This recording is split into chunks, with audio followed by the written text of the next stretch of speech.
Learning Labs. And tonight we're switching the order around a little bit. We're going to start with Dan, who's our showcase speaker.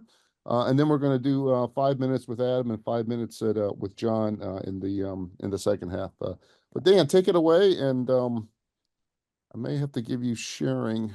Yeah, I was going to say, how do I share? Let's see here. I can send a request. Yeah, once you send Does that help? Yeah, there we go. See if it lets me share my screen. Yeah. I'll give some background. At least I'll try to multitask here. So I'm a business guy. I run a software company. I've probably been about 30 years since I've written software, and I thought there was a project that I wanted to work on. I thought it'd be really interesting to see just exactly what I could get done with the various models and solutions that are out there right now. And so this is really just a short presentation that kind of walks through what I've learned in the last probably 8 to 10 weeks as I've been experimenting with this and frankly getting a lot of code written. But let's see, let's see if I hit there. Yeah, I think I'm actually good. I am good. Nope. We can see it now, John. All right, let's see if I can. Are you seeing the full screen? Yes, we are. Lessons okay. from UI. Okay, great. So this is really just some learnings that I've had from doing this, and some of these were surprising to me. So I'll go through. And then when I say non-program, it's funny. Over the last couple of days, I've sort of realized that this started off where I was really doing no coding and had no knowledge of what was going on. And as a product gets bigger and bigger, I'm not coding, but I'm definitely not a non-programmer anymore. I'm helping it to debug and so forth. So it's changed a little as I've gone through it. But the background was very simple. From a business perspective, I was trying to create a multi-step configuration wizard. There's a brand called Unify, and they have these network routers and so forth. And it turns out they're way more complex for the prosumer than I thought. And so I thought, hey, wouldn't it be sort of interesting to create a wizard to automatically configure them? And I was hoping to create the entire wizard without writing a single line of code myself. So far, that is true. I have not written a single line of code. And I had to test a whole bunch of real-time API calls before beginning to write the wizard. And I had no idea how to do that. And the systems helped me to do that as well. So the current status is the wizard's working. I counted the other day, it's well over 1,000 prompts, which kind of went very quickly. I've got 4,000 or 5,000 lines of code, 6 UI screens. It's working, and I'm getting close to needing to package it up for distribution. So the process originally was to try ChatGPT, then try Claude, and then try Copilot in Microsoft Code, which is the development environment. What I ended up doing was trying ChatGPT, trying Claude, and then a friend suggested I try a product called Cursor, which is, they've actually taken the MS Code development environment, repackaged it, and you have access to Claude inside the development environment. And so that was the process that I actually did, and I'll sort of walk through some of that. So the general learnings are, no surprise, different models are providing very different results. In general, if you write a good specification, you'll receive working code. What you can't do is be very generic about it and say, hey, I'd like something, that isn't very specific, and you won't get anything back. But if you can actually spec out what you're looking for, it is amazing just how much code can get written and how quickly. Another thing that I learned, which I thought was a little counterintuitive, was longer chat sessions are not necessarily better. Typically with human interaction, the more we chat, the more you know about what I'm doing, and the quicker things get done. But what I found is you've got to be very good at determining when the model is getting lost and start a new chat. They do get lost. They do start making mistakes. They go around in circles. And that was somewhat of a surprise to me. And so as I said, sort of in the next point, you've got to recognize this very quickly. The focused solutions like Cursor seem better than general purpose solutions like ChatGPT. I suppose that's not unexpected. And billing and usage can be somewhat of a mystery. I'll talk about this in a little bit. Claude suddenly turns you off, doesn't give you a whole lot of time before it says, you're done for 4 hours. Cursor is charging for every what they call fast request, but it wasn't really clear what's a fast request, what's a slow request, what is a request. So again, billing can be sort of a bit of a mystery. At a high level, though, I think I've spent $100 on model usage, so we're not talking big money. So some of the specific learnings, ChatGPT was good at writing code. This is actually what I started with. My original question was, could I even do this? And so I had started with ChatGPT and just said, hey, is this possible? And it gave me a bunch of information that led me to believe that it was possible. One of the things that it does is it often revises a lot more code than you've requested, even with specific prompting. One of the things I tried to do with it, I said, hey, you just revised, a whole bunch of code I didn't ask you to do. How could I prompt you to not revise that code? And it said, here's how to prompt me. And so I would use that prompt a bunch of times, and it started revising code again, even though I had fixed, quote, fixed the prompt. So ChatGPT, I would say, is not, if you're just writing a block of code, you're not revising, you're not working on it, it's fine. But that's not the way programming typically works. I had to do a lot of code comparisons. So every time I made a change, I did a file compare to see what it did.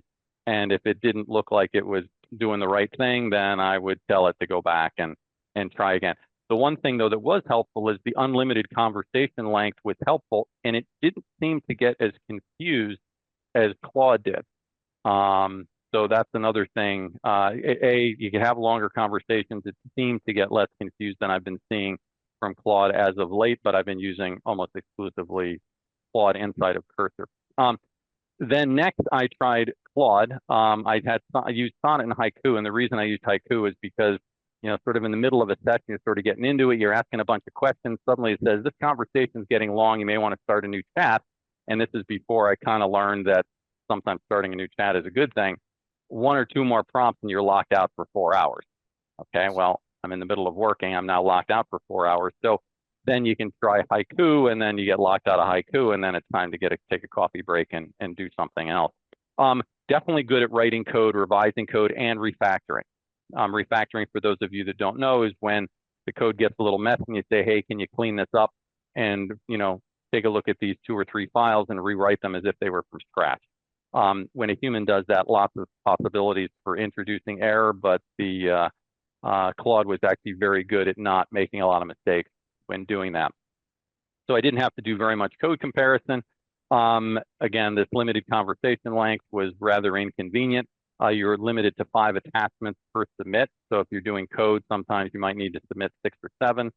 They have a project feature, though, which is nice, which basically allows you to create context. So you can sort of permanently attach X number of pieces of information, and it'll always have that as part of the context that you're working in. And then the third thing I tried was Cursor, and Cursor is using Claude inside of it. So think of a development environment, and the whole right-hand panel is AI. Cursor is, from what I can tell, they're trying to be an AI-first development environment, and they seem to have done a reasonable job. It's definitely good at writing code, revising code, and refactoring. They provide the code comparison as a feature, so when new code is suggested, they actually give you red lines and green lines, and you can see what's being inserted and what's being removed. So the manual comparison process, you don't need to do it all. Unlimited conversation length was very helpful, although, as I mentioned before, you have to kind of learn when to turn it off. Very easy to attach code because the code is right there in context. Absolutely can get confused after a long conversation and run in circles. There were times when I was debugging and it would say, let's try A, and I'd say that wouldn't work. It would say, let's try B. I'd say that wouldn't work. It would go back, let's try A, and then let's try B. And I was like, okay. So I finally have learned now how to recognize when it's lost. And sometimes I'll call it on it and I'll say, are you lost? Is it time for a new chat? And I'll say, yes, actually, I am lost. I think it would be good for you to start a new chat. But as I said, it's a bummer sometimes because, you're in the middle of it and you're like, oh my God, I've just spent, 45 minutes and it knows exactly where I am and what's going on. As it turns out, it's actually got too much context and is getting lost. And so it's much better to just start a new chat, summarize what you want. And there are times where right after Claude, in this case, inside of Cursor had gotten lost, I started a new chat and instantly the problem was solved. So it's interesting how too much context is not necessarily a good thing. Some of the prompts, and sort of related learnings that I have. One of the things I've learned to do is say, before beginning to make any changes, please ask any clarifying questions you have and ask for additional code if you need to see it. This has been really important because otherwise sometimes it'll just dive right in and it won't ask any questions. Whereas this allows it to clarify. And I think at least if you're coding, and again, I'm not a programmer, but it certainly has been very interesting. Being descriptive but not overly descriptive is most helpful. So, having a reasonably detailed prompt is good, but you don't want to tell your life story in the prompt because it'll start to get confused if you do that. When you start a new thread, I always describe the overall solution. So if I'm starting a new thread, I'll always say I'm working on a multi-step wizard to configure a network gateway. It seems to give it some context for what it's doing. The other thing I found, which is interesting, it'll ask a number of clarifying questions with bullets. Like, how am I responding to bullets? So I'll say, whenever you ask questions, please number all of your questions so that I can easily respond. It's, sometimes it'll do a combo of numbers and bullets, which is kind of annoying. But usually after I prompt it once, at least for that chat session, it will remember to do it that way. Some unexpected observations is this ability to read an image to help understand a functional error. I thought it was really interesting. I mean, people obviously they can parse images, but the UI is not doing something, the user interface is doing something you don't expect. Like, hey, this is how it's behaving. Oh, I get it. Okay, I understand. It's pretty cool. The ability to suggest specific user interface options when prompted and prepare different UI examples. I've got a couple examples to show you. I was actually really surprised about what it's able to do. I mean, this is, it just, the fact that it could take a concept and a challenge I was having and say, I understand your challenge, let me propose some solutions. It was just kind of wild. Code refactoring is very accurate. As I said, minimal errors. Sometimes it'll skip a few things, but it usually doesn't make mistakes with what it actually refactors. It'll sometimes suggest best practices and end user input validation. So there are things I just don't know about. And it'll say, hey, would you like me to do this? And it'll sometimes just automatically, validate user input. In fact, when I was first creating the wizard, you can hit the X in the upper right-hand corner of a Windows window to close the window. I didn't tell it to, but it put the code in there to say, are you sure you want to quit? Yes, no. So it's interesting how it will expand on what you're doing and try to, incorporate best practice. Let's see. And one other thing that I think could be really interesting is for product managers who may want to see how a feature or concept would look.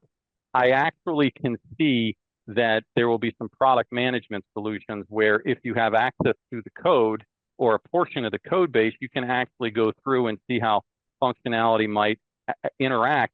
It's usually as a product manager, you ask the, developers to do something, they got a list a mile long and you just want to kind of see how a few things work. I can absolutely see how there will be solutions that product managers will use to come up with ways of solving problems. And the AIs will be very, very helpful with that. Some of the not so good, we talked about the chatbots can get lost. They don't necessarily code 100% of the solution the first time.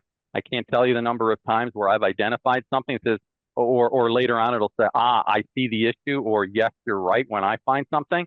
I mean, it's really funny to see a prompt come back and say, yes, you're right. It's like, what do you mean I'm right? You're writing the code. I'm not writing the code. Why am I right? So it's interesting, but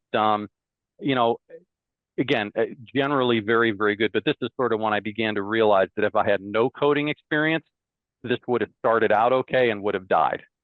So, again, I haven't coded in 30 plus years. I used to be very good, but I haven't coded in ages, but I have not literally written a single line of code. The whole thing's in Python and PHP. It's mostly Python. I still don't know Python.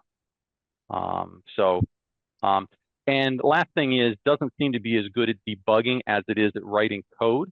Sometimes I've had to look at the code and see an obvious issue and describe the situation, and the response is, you're right, or I see. So I'm guessing it will get better at that. It's probably like static code analysis versus dynamic. It's harder for it to interpret the run. There was one time where I noticed something that was missing.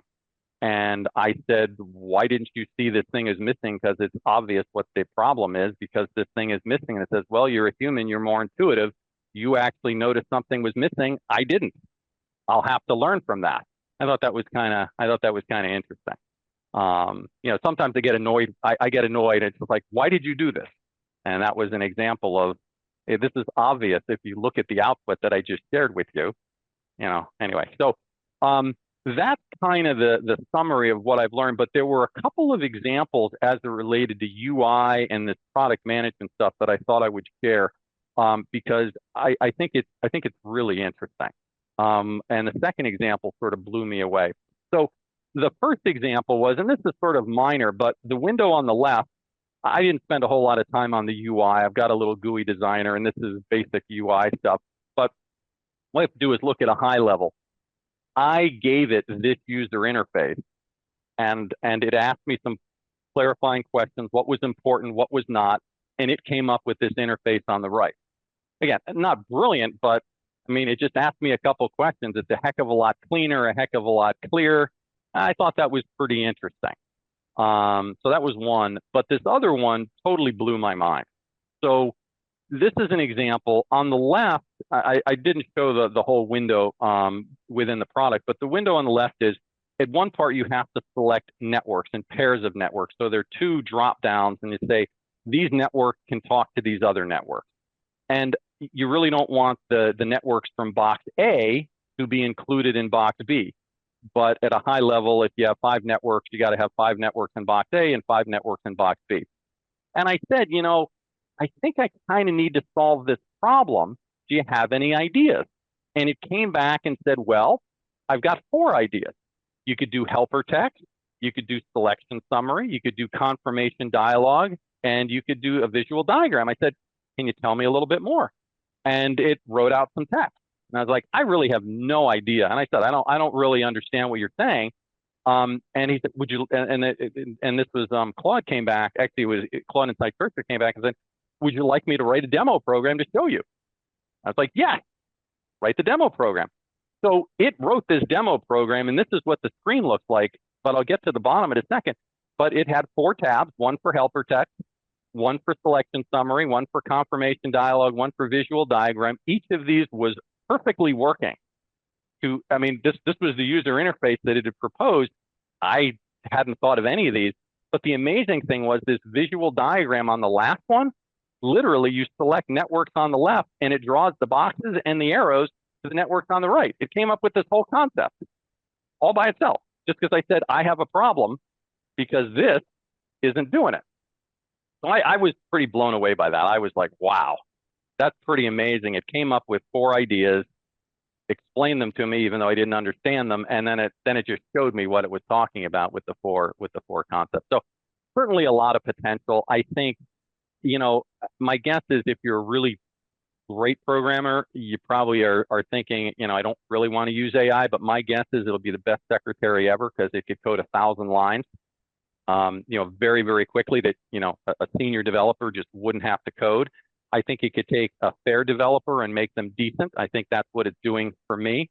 I mean, I used to be good, but I'm not good anymore. This is making me decent. And I think for product management, I think, just looking at this UI and having a conversation with the AI, here's the problem I'm trying to solve. What do you think? And letting it code something up that you can look at. Now you can show it to the developers and say, here's an idea. So I think there are a lot of great things that will happen, and I'm sure we'll get better over time. But anyway, those are my learnings over the last couple of months. And that was it. I'm happy to answer questions, or we can move on depending upon time. No, that's fantastic.